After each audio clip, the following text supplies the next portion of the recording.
Hello दोस्तों, कैसे हो आप सभी। तो आप सभी को मैं गुड मॉर्निंग। तो चल ठीक है। तो आप सभी अच्छे हो। तो कल हमने चौहान वंश के बारे में बात की थी, जानकारी प्राप्त कर ली थी। तो देखो, मैंने आपको जो कल पढ़ाया है उसको मैं रिवाइज कर देता हूँ। और जो आपको डेली डेली याद करते हुए चलना है। यदि आप डेली याद नहीं करोगे तो आपको कुछ समझ में नहीं आएगा। तो आपको डेली डेली याद करते हुए चलना है। ठीक है। थोड़े 2 महीने बाद में आर एस फ्री का एग्जाम तो हो गया। अब आर एस मेंस का एग्जाम होने वाला है, इसलिए तो अब जो मैंने कल आपको पढ़ाया उसको मैं रिवाइज कर देता हूँ। देखो, कल हमने पढ़ा था जो अनिरुद्ध है, इसने देवा की याद में 84 खंभों की छतरी का निर्माण करवाया था। यह छतरी कोटा बूंदी राष्ट्रीय राजमार्ग NH 12 पर स्थित है। उसके बाद में जो देव है, यह जयसी बाई का बेटा था, जो अनिरुद्ध की दाहिमा थी। उसके बाद में है बुद्ध सिंह। बुद्ध सिंह की एक पुस्तक थी, उसका नाम है नेत्रम।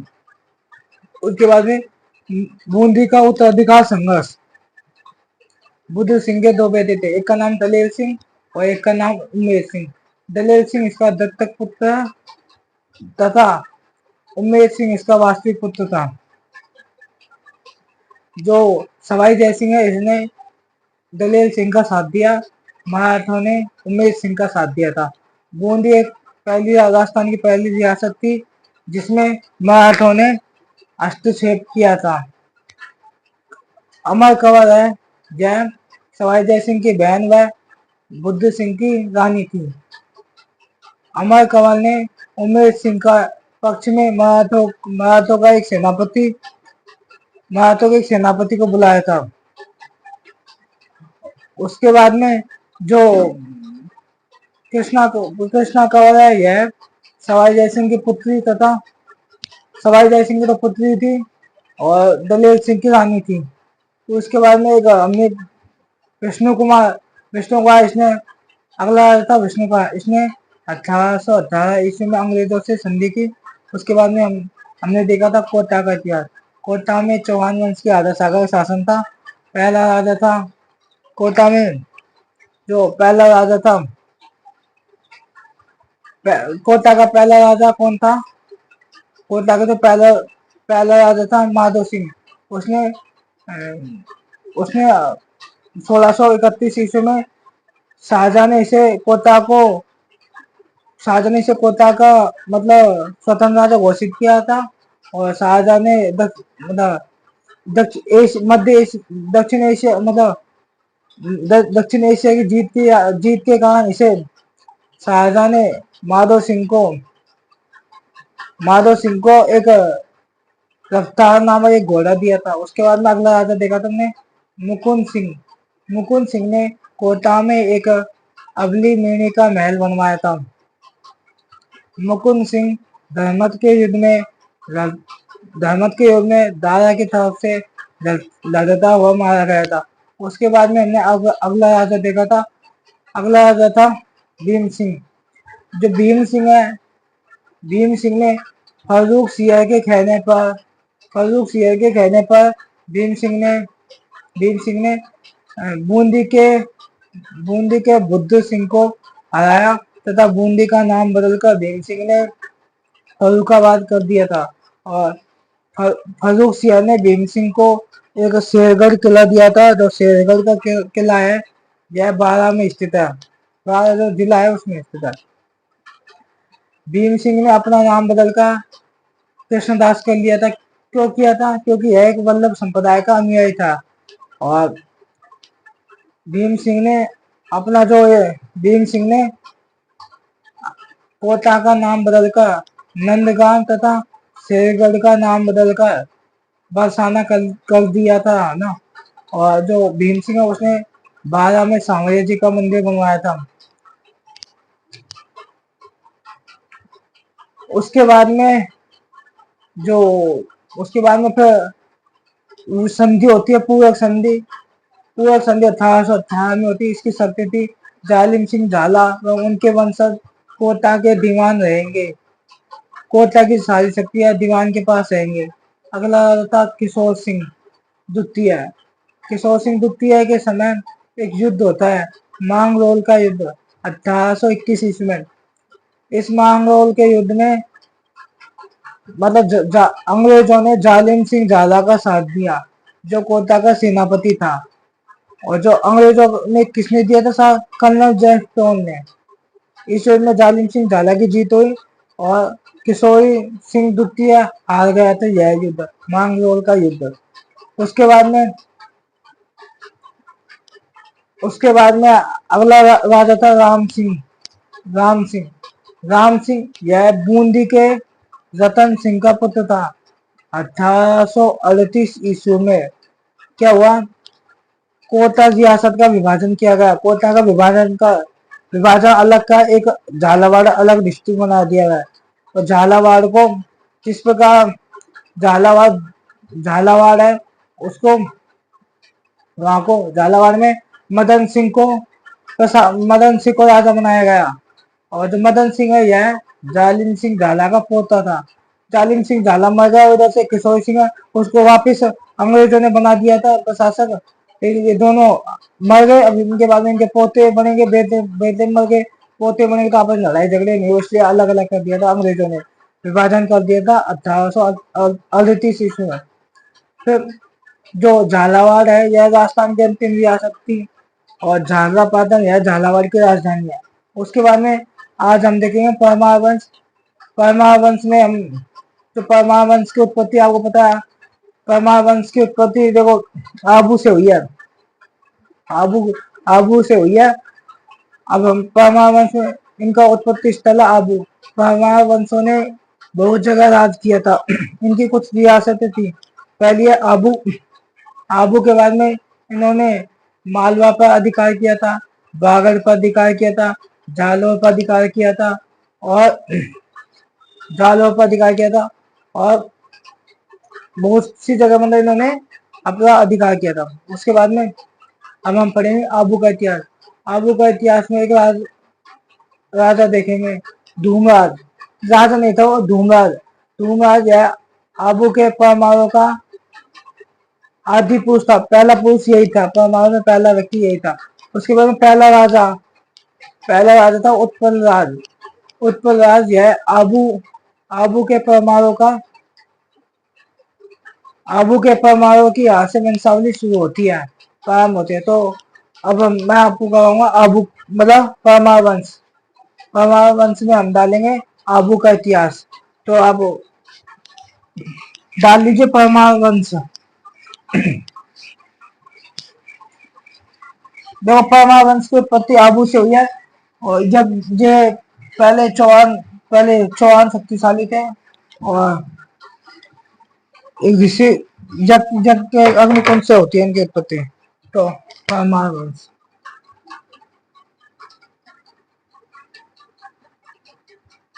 एक सेकंड में क्या मैं देख लेता हूँ वीडियो बनने के लिए।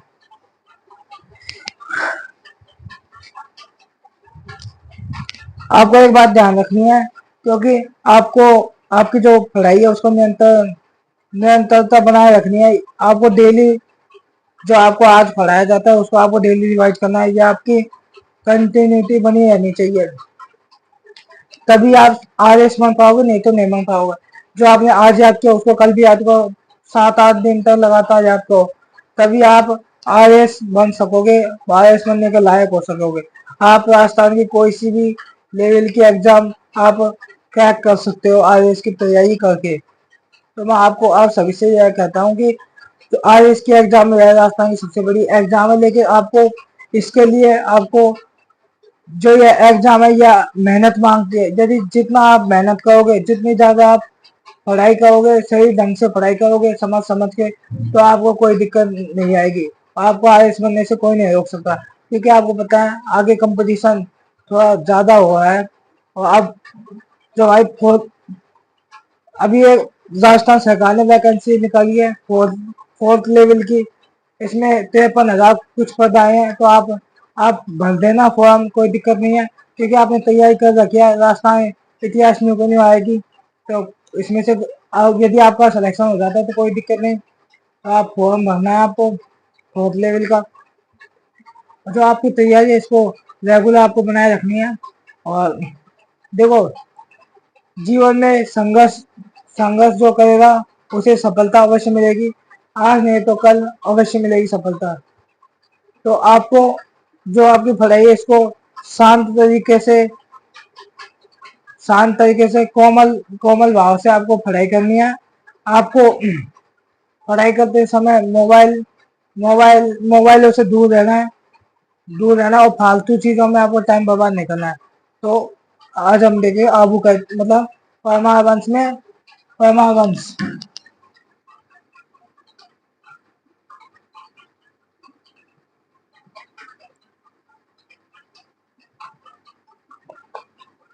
आबू परमाणु का उत्पत्ति स्थल है।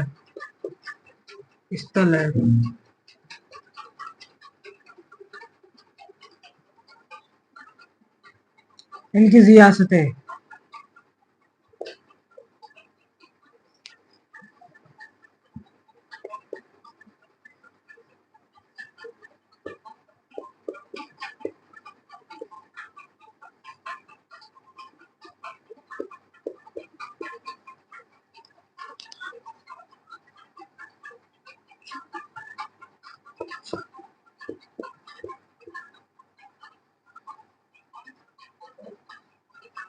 आबू, मालवा, जालो, इतना उतार लीजिए फिर और लिखवाएंगे वो भी।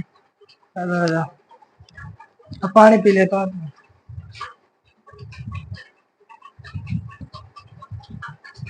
जालोर और पांचवी है किराड़ू।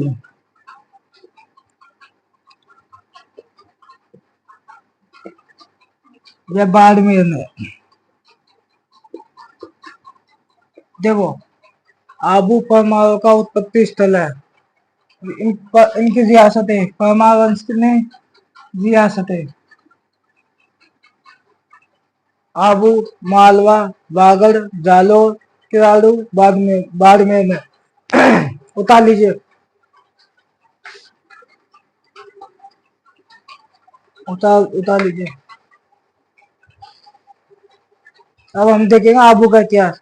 आबू में हम पहले देखेंगे, आबू में परमावंश का शासन था और पहला राजा नहीं देखेगा, पहला एक व्यक्ति था, पैदा हुआ था परमावंश का, उसका नाम था धूमर। यह आबू के परमाणु का आदि में पहला पुरुष था। उसके बाद में पहला था उत्पल राज, जहाँ से आबू के परमाणु वंशों की वंशावली प्रारंभ होती है। तो अगला राजा था धन्यवाद। इसने अपने राज्य को 9 भाइयों में बांट दिया था। 9 भागों में इसने अपने राज्य को 9 भाइयों में बांट दिया था। अतः इसका राज्य नवकोटि मारवाड़ कहलाता है। अगला था मूलराज गुजरात के मूलराज पश्चिम में जो धन्यवाद है, पहले तो इसने आबू पर आक्रमण किया था। उस समय तो धन्यवाद वह आबू में राजा था, तो वह भागकर शान ले लेता है किसकी, धवल राठौड़ के पास चला जाता है। धवल राठौड़ जिसे शान दे देता है। धवल राठौड़, इसकी जानकारी हमें एक अभिलेख मिलता है। धवल राठौड़ का एक अभिलेख है, अष्टकुंड अभिलेख, जो पाली में लगवाया 997 से। इससे हमें जानकारी मिलती है। तो मैं लिख रहा हूँ, तो आपको उतारना है। उतार लिया।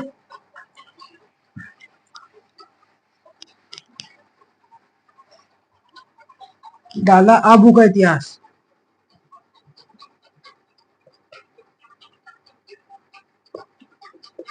आबू का इतिहास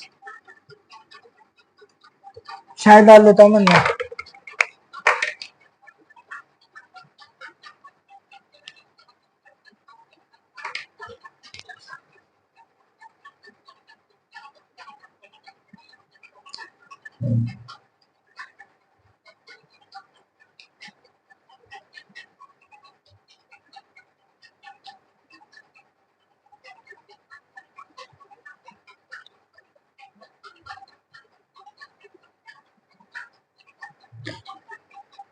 जो आपको इस जिंदगी मिली है, यह इस जिंदगी को आपको ऐसे जीना है कि आपको इस जिंदगी में इतना अच्छा काम करना है कि आपके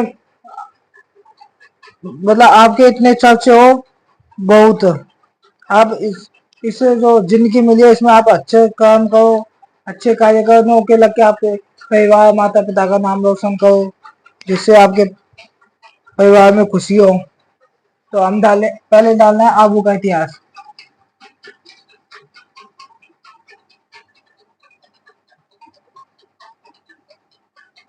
आबू का इतिहास है ना। आबू का इतिहास डालने के बाद में आपको लिखना है धूमराज।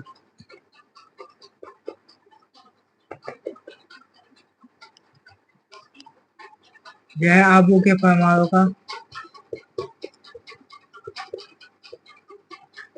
परम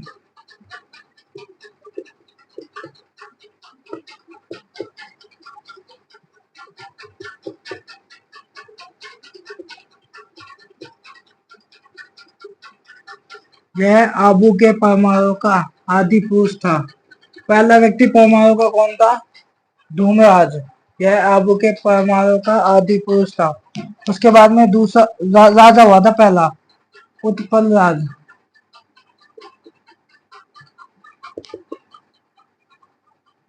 यहाँ से आबू के यहाँ से आबू परमाणु की आबू के परमाणु की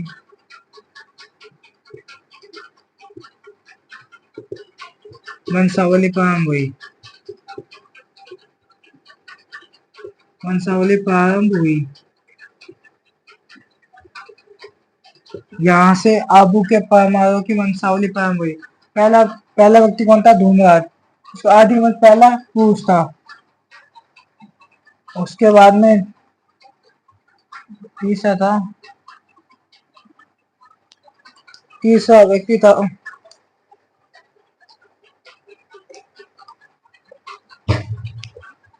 धन्यवाद।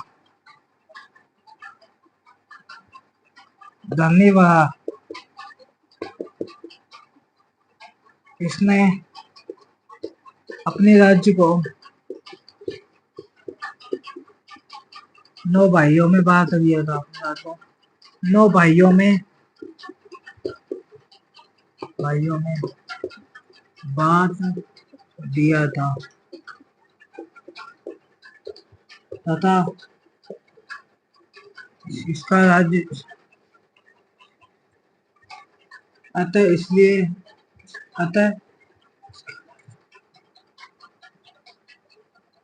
इसका राज्य को अतः इसके राज्य को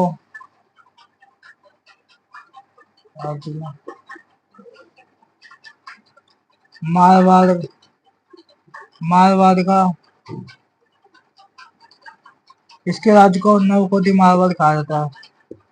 नवकोटि मारवाड़ मारवाड़ कहा जाता है।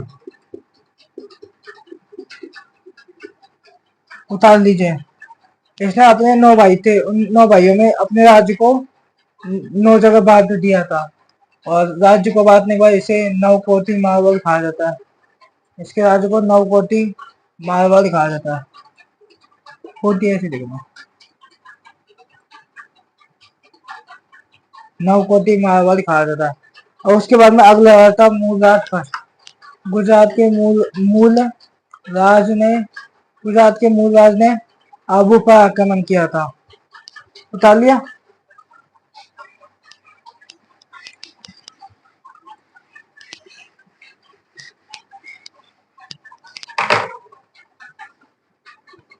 चौथा है मूल राज का।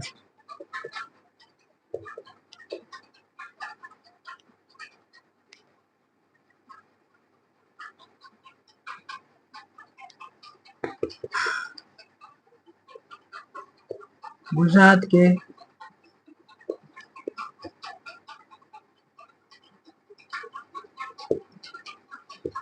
के चालुक्य राजा मूलराज फर्स्ट ने आबू पर आक्रमण किया था। आक्रमण किया था। इस समय आबू का राजा कौन था? धन्यवाद धन्यवाद। इस समय आबू का राजा है। उस समय मूलराज फर्स्ट आबू पर आक्रमण कर देता है।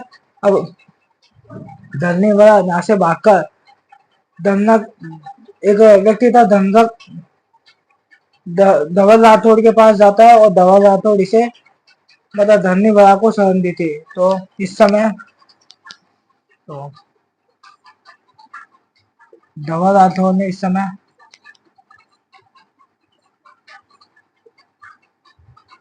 धवल राठौड़ ने धवल राठौड़ ने धन्यवाद को शरण दी थी तथा यह जानकारी इस समय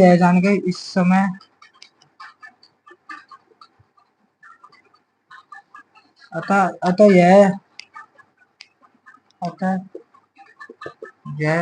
जानकारी धवल राठौड़ के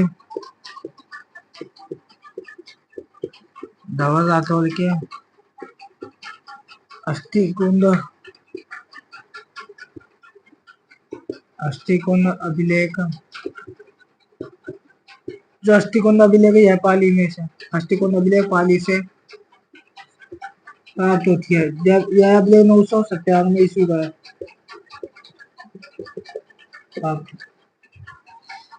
पाली से प्राप्त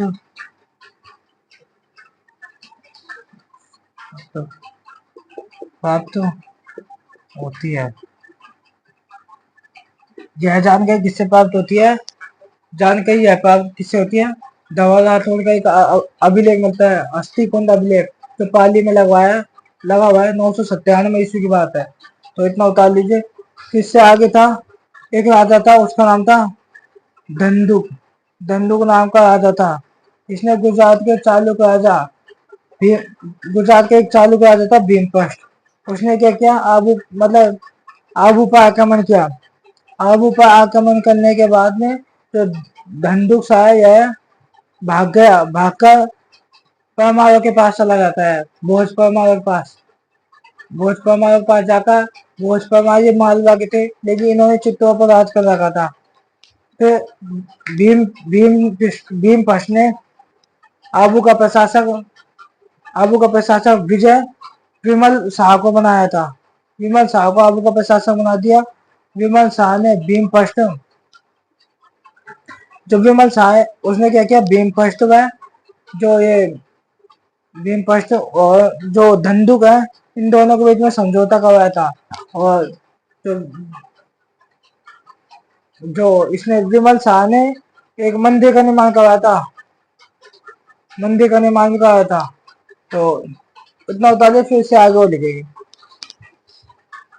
पूरा लिख दूंगा ना।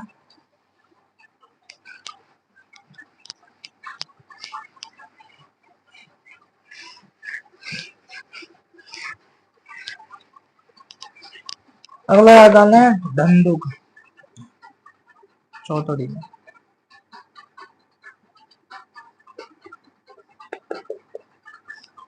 धंधुक अगला आ जाए धंधुक है ना। इसके बारे में अभी जानकारी लिखेंगे।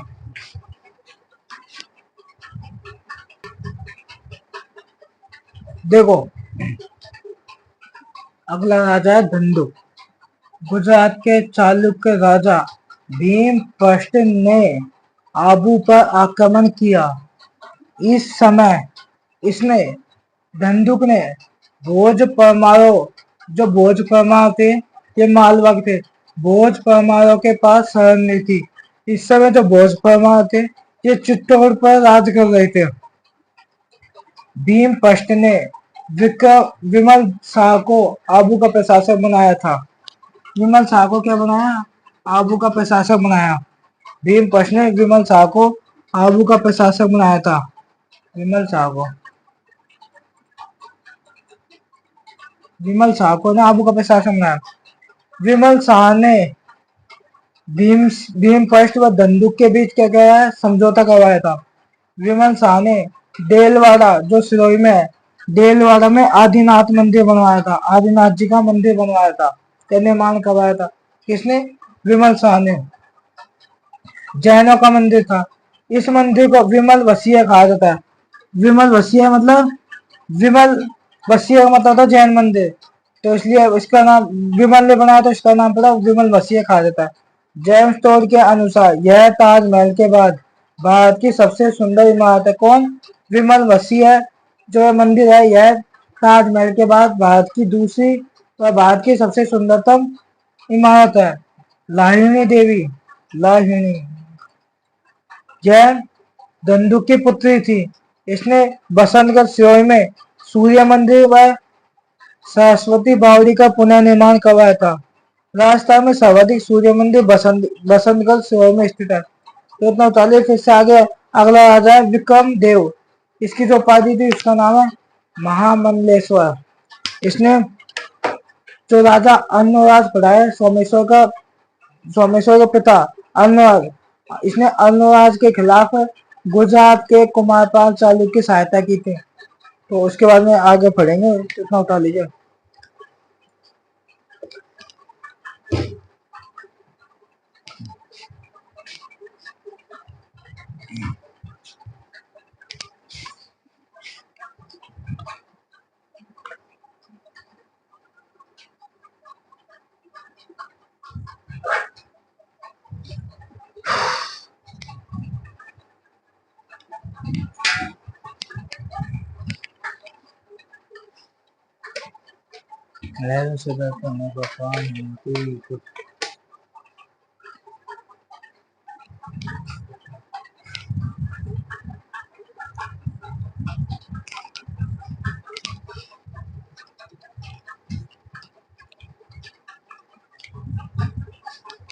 उतार लिया।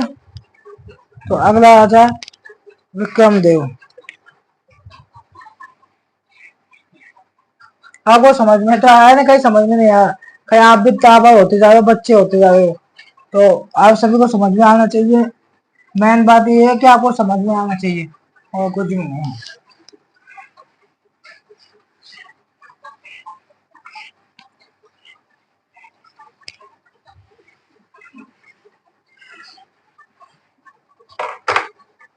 अगला आ जाए विक्रम देव।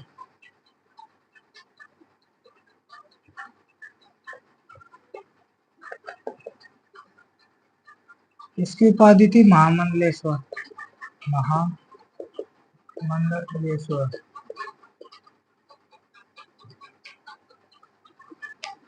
इसने अन्नराज के खिलाफ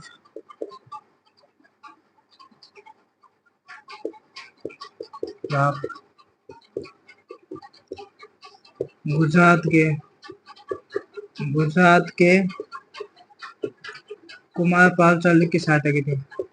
कुमारपाल चालुक्य की सहायता की थी। अगला राजा दहावस। अगला राजा क्या है? अगला राजा का नाम है दहावस। तो दहावस का विवाह इसके रानी इसके इसका विवाह आबू का राजा है। इसका विवाह, इसकी रानी का नाम संगार देवी था। तो अब इसके समय में इसने बताओ कायंदा युद्ध में भाग लिया था। तो लिखना है इसने कायंदा युद्ध में भाग लिया था। भाग अब आप जब से पढ़ते आए हो कायंदा युद्ध, तो कायंदा युद्ध में केलर ने भी भाग लिया था, इसने भी कीर्तिपाल ने लिया। तो कायंदा युद्ध देखो, इसके समय एक युद्ध होता है कायंदा युद्ध। तो कायंदा युद्ध है, यह सिरोही में हुआ था। सिरोही में 1143 में,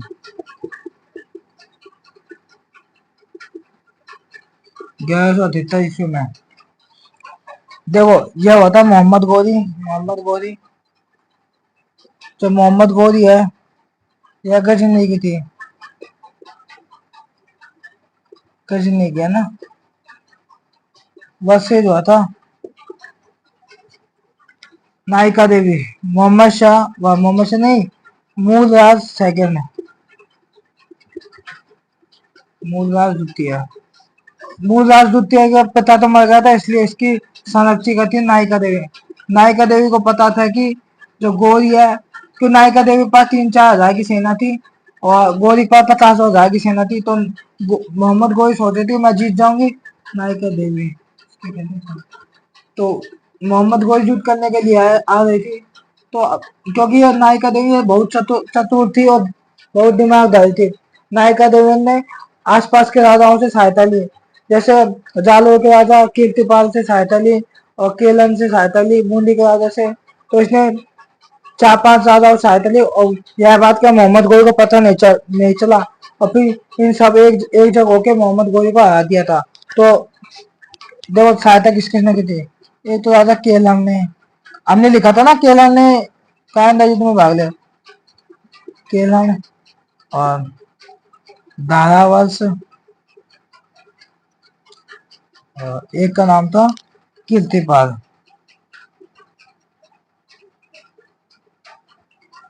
उतार लीजिए, उतार। इस युद्ध में ये नायिका देवी की जीत हुई। तो इतना बाद में लिख दो, आगे लिखवा दूंगा। इतना देखो विक्रम देव के पास महामंडलेश्वर, इसने अल्मोड़ा के खिलाफ गुजरात के कुमारपाल चालुक्य की सहायता की थी। धारावर, इसने कायंदा युद्ध में भाग लिया था।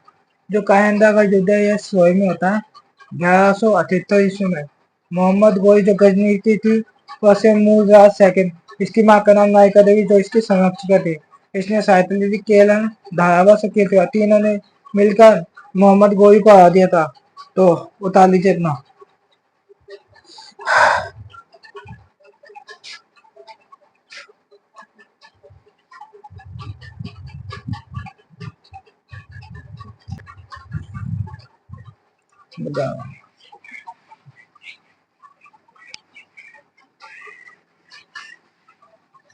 तो एक मिनट सेकंड। तो देखो इस युद्ध में नायिका देवी ने गोरी को हराया और इस युद्ध में नायिका देवी की जीत हुई। धारावास ने गोरी कुतुबुद्दीन ऐबक व इल्तुतमिश के खिलाफ गुजरात की सहायता की थी। यह एक तीर से 3 भैंसों को बींद दिया, बींद मतलब छेद के कर दिया। जैसे 3 भैंस खड़ी है, उनमें बीच में होकर तीनों में एक तीर चलाई और तीनों में होकर लिखा गई थी। तो इसने एक तीर से 3 भैंसों को बींद दिया था। किसने? धारावास ने। इसके जानकारी के स्रोत मिलते हैं आचार्यगढ़ में धारावास की मूर्ति लगी हुई है और पाठ नारायण अभिलेख 1287 यह जानकारी देता है। तो आज के लिए इतना ही। तो आपको वीडियो अच्छी लगे लाइक करना, शेयर करना, हमारे यूट्यूब चैनल को सब्सक्राइब करना। थैंक यू, धन्यवाद।